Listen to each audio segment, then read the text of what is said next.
Hey there!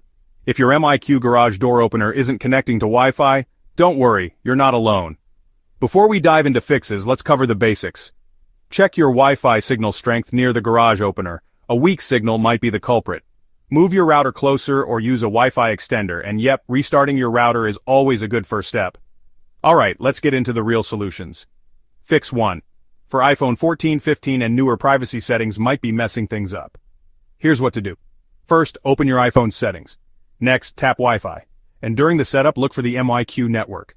Next, tap the eye icon next to that network. And finally, turn off these two options: private Wi-Fi address and limit IP address tracking. Now go back to the MyQ app and try again. Should work perfectly now. Fix 2. Do a master or called hard reset. This method is great if your opener has been set up before, like if you moved into a new home or if nothing else is working. Here's how. First, find the buttons on the side of your opener, the box hanging from your garage ceiling. Look for a green LED, an orange LED, and a few small buttons. Press and hold the button next to the orange LED until the light turns off. Do this 3 times in a row. Press and hold. Light goes off. That's 1. Repeat it again and wait until light goes off, and that's 2. Repeat once more. That's 3.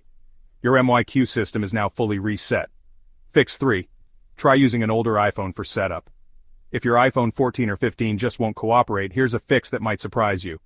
Borrow or grab an older iPhone, 11 or older.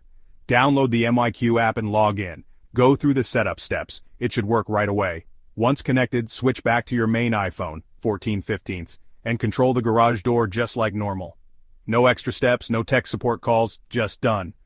If this helped you out, give the video a like and subscribe for more garage and smart home tips.